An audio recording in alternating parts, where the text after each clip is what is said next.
ஆறுனா கூட உங்க வீட்டு சப்பாத்தி இப்ப செஞ்ச மாதிரி ஃப்ரெஷ்ஷா இருக்குங்க.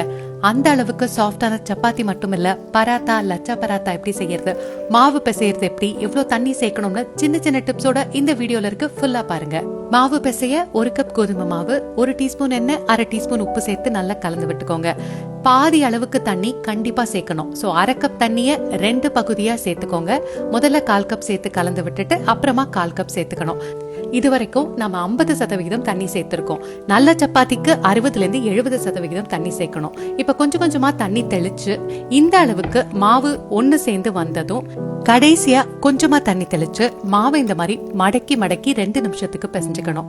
இந்த மாதிரி மடக்கி விட்டு அழுத்தம் கொடுத்து 2 நிமிஷம் பிசைஞ்ச பிறகு மாவை இந்த மாதிரி உள்ளங்கையால தேய்ச்சு தேய்ச்சு அடுத்த 2 நிமிஷத்துக்கு பிசைஞ்சுக்கணும். முதல்ல மாவு எப்படி இருந்தது, இப்ப மாவு எவ்வளவு சாஃப்ட் ஆயிடுச்சு பாருங்க. கண்டிப்பா லேசா மாவுல எண்ணெய் தடவி ஒரு ஈர துணி போட்டு 20 நிமிஷம் ஊற வச்சுடுங்க. 20 நிமிஷம் கழிச்சு மாவு இன்னும் நல்லா சாஃப்டா இருக்கும். லேசா பிசைஞ்சிட்டு இதுல இருந்து தேவையான அளவு எடுத்து உருண்டைகளா உருட்டிக்கோங்க. ஒரே ஒரு வாட்டி இந்த மாதிரி எல்லா பக்கமும் தொடுமாவு சேர்த்து பெரட்டிக்கோங்க.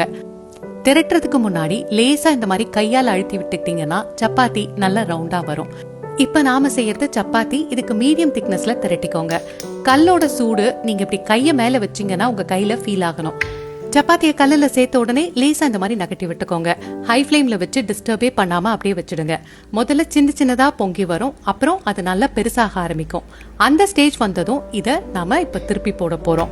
இத ஒரே வாட்டி தான் நம்ம திருப்பி போட போறோம். திருப்பி போட்டு ஒரு 30 செகண்ட் கழிச்சு இப்படி லேசா அழுத்திக்கிட்டே வந்தீங்கன்னா நல்லா பொங்கி வரும். அப்படியே எடுத்துடலாம். சப்பாத்தி ரெடி. எவ்வளவு சாஃப்டா இருக்கு பாருங்க. வேணா மேல எண்ணெயும் தடவிக்கலாம். அடுத்து நம்ம பராத்தா எப்படி செய்யறதுன்னு பார்க்கலாம்.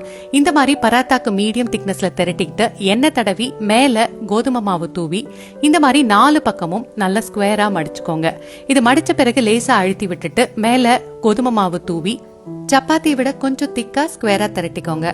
முதல்ல எண்ணெய் ஊத்தி அது சூடானதும் தான் நம்ம பராத்தாவை சேர்க்கணும். மீடியம் ஹை ஃபிளேம்ல வச்சு ஒரு பக்கம் வெந்ததும் இன்னொரு பக்கம் திருப்பி போட்டு இன்னொரு வாட்டி திருப்பி போட்டு வேக வச்சுக்கோங்க. அடுத்தது லச்சா பராத்தா. லச்சா பராத்தாக்கு இந்த மாதிரி மெல்லிசா திரட்டிட்டு எண்ணெய் தடவி உள்ள நல்ல கோதுமை மாவு தூவி சின்ன சின்ன மடிப்புகளா இதை நல்லா மடிச்சுக்கோங்க. இதை நல்லா மடிச்ச பிறகு லேசா இந்த மாதிரி ஸ்ட்ரெச் பண்ணிக்கோங்க. அப்புறம் இதை ஒரு கையால அழுத்திக்கிட்டு சுத்தி இந்த மாதிரி மடிச்சு விட்டுக்கோங்க.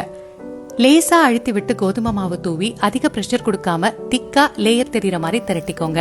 எண்ணெய் சூடானதும் இத கல்லுல சேர்த்து 2 பக்கமும் திருப்பி போட்டு எண்ணெய் தடவி எடுத்தீங்கன்னா லச்சா பராத்தா ரெடி. ட்ரை பண்ணிட்டு கண்டிப்பா கமெண்ட் பண்ணுங்க.